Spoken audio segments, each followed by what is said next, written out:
Vamos começar então a preencher o seu currículo?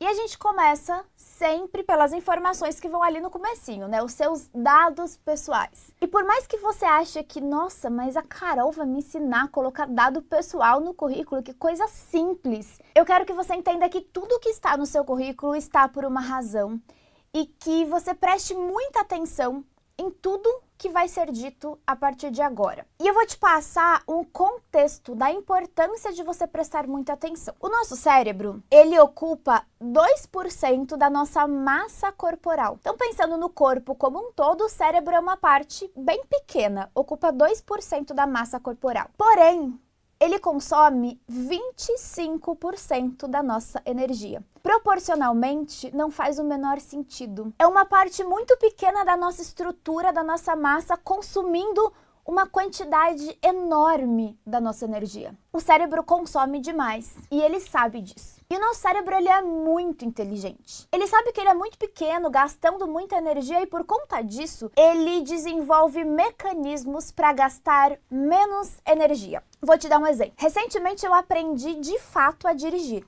Eu tirei a minha habilitação, normalmente ali aos 18 anos. Não tinha um carro, então tinha uma moto, pilotava a moto, mas carro não tinha. 10 anos depois, eu decidi, vou comprar um carro e vou aprender a dirigir. O processo foi horrível. Eu precisei contratar aquela aula para habilitados, fiz aula pra caramba. Tudo isso, que meu carro é automático, tá? Então ele é automático, ele tem sensor de ré, tem sensor em tudo. Andou com o carro, ele já tá apitando, para facilitar a vida do motorista, né? E mesmo assim, para mim foi muito difícil no começo. Eu não tinha nenhum senso de espaço, eu tinha muito medo de tudo. A rua era gigantesca, eu achava que meu carro não cabia ali dentro. Então eu sempre estava muito concentrada. Eu ficava assim, ó, pertinho do volante e eu suava de tão nervosa que eu tava. Com o passar do tempo, eu comecei a perceber que eu já não prestava mais atenção nos movimentos que eu fazia quando eu dirigia. Eu não ficava pensando, agora eu acelero, agora eu dou a seta,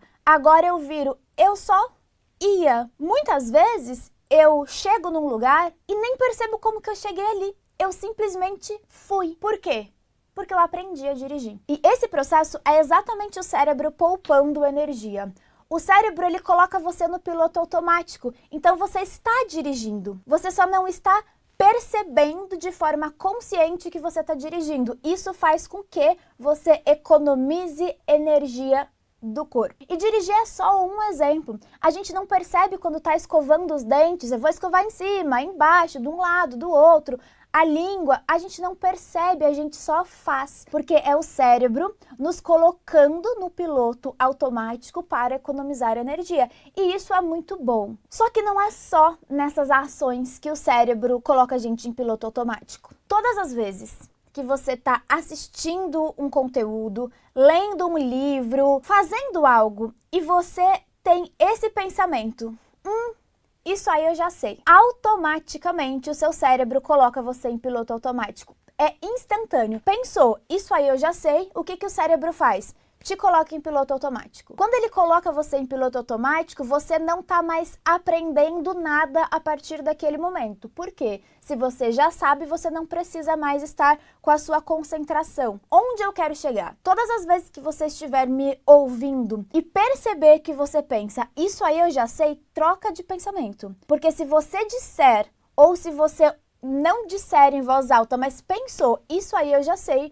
o seu cérebro vai te colocar num modo de economia de energia e a partir dali você não aprende mais nada. A partir de agora, pode ser que muitas coisas que eu disser, você já tenha ouvido em outro lugar. Pode ser que você já tenha a sensação, mas eu já faço desse jeito. Não importa. Uma única palavra, dita de forma diferente, é responsável por mudar completamente o seu entendimento. Então vamos fazer esse combinado. Não permita que seu cérebro entre no modo economia de energia. Porque se ele entrar no modo economia de energia, você não vai conseguir perceber o detalhe.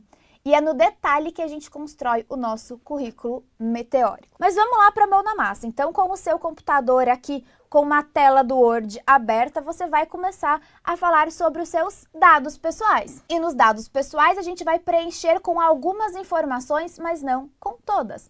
Aqui do lado, a gente tem o nosso nome. Então, você vai colocar o seu nome completo. E o meu nome é Jéssica Carolina Martins Ferreira. Pode ser até que você não sabia disso e só descobriu agora. Minha mãe, ela curte o nome composto, eu tenho nome composto, meu irmão também. Enfim, por que eu tô colocando meu nome completo aqui se eu me apresento como Carolina e não como Jéssica?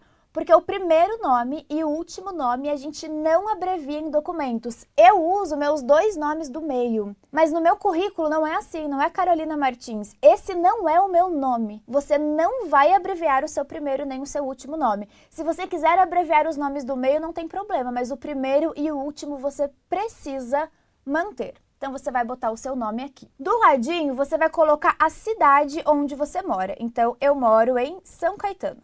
Perceba que eu não coloquei o bairro onde eu moro. Por quê? Porque o bairro não é necessário. Você não precisa colocar o nome da rua, o complemento, o CEP, nada disso.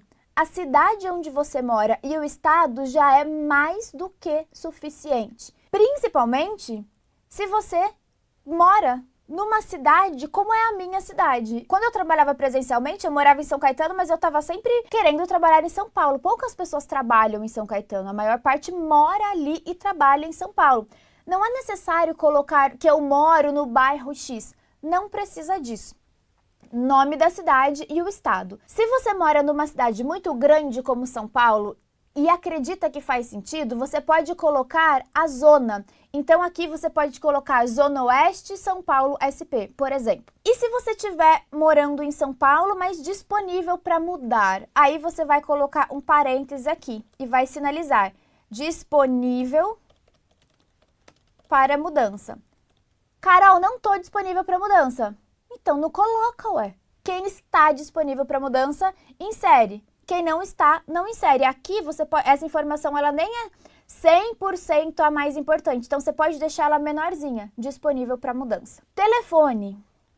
Não erra o telefone de jeito nenhum.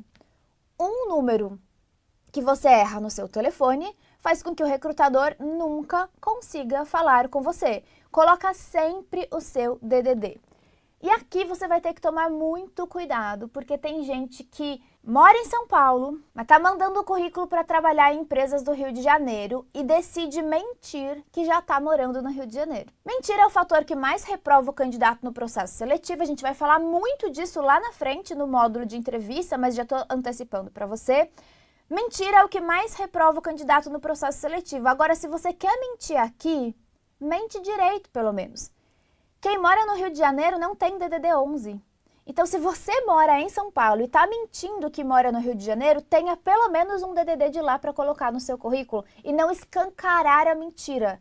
Mora no Rio de Janeiro? Arruma um celular com DDD 21, porque pelo menos você mente não de forma escancarada.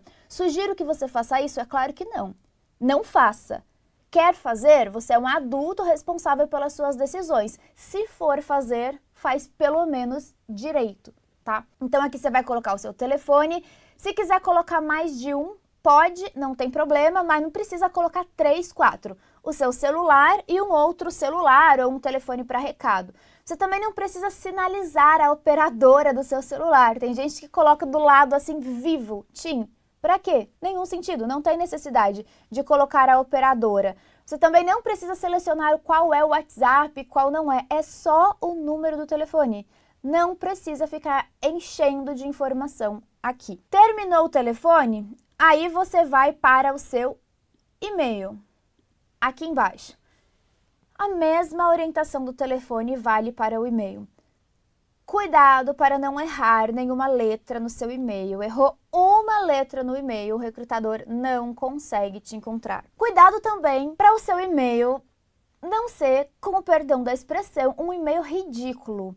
Tá tudo bem se você tem um e-mail desses, mas não manda esse e-mail no seu currículo. Eu nunca esqueço de alguns e-mails que eu já recebi no meio de vários processos seletivos, né? Uma vez eu recebi a lindinha loira, e no final a mulher nem tinha cabelo loiro. Ela veio para entrevista de emprego, eu lembro do lindinha loira, aí quando ela chegou o cabelo dela era vermelho, eu falei, caramba, além do e-mail dela ser ridículo, o cabelo dela nem é loiro. Só que pior que a lindinha loira foi o garanhão da Zona Norte. E o Garanhão da Zona Norte também foi pro processo seletivo.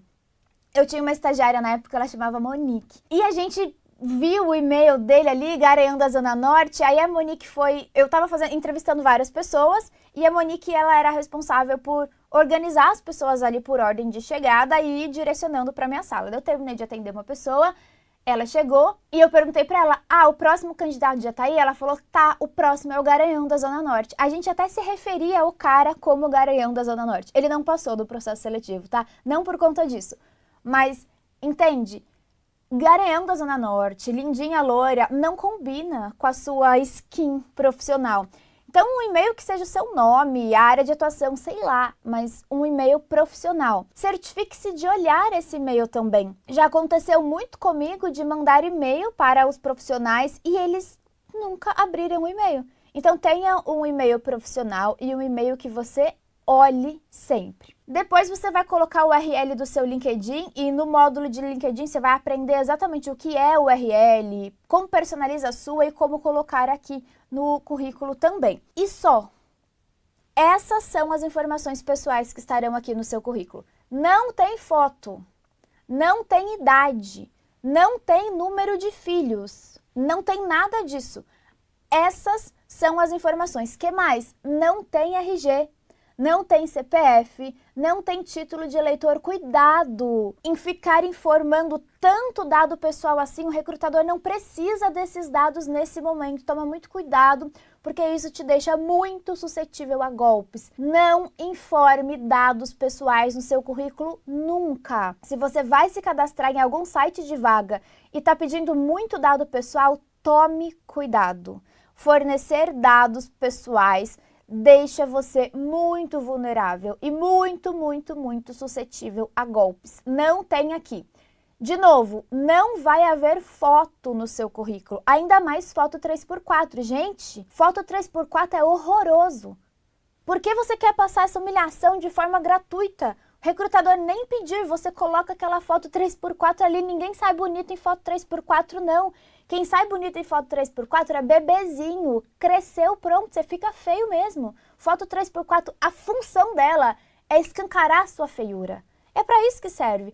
Não coloca foto 3x4 no seu currículo, não coloca idade, não coloca número de filhos, isso não importa. Se na entrevista de emprego o recrutador for indelicado e fizer essas questões, lá você tem como sair delas, no currículo não.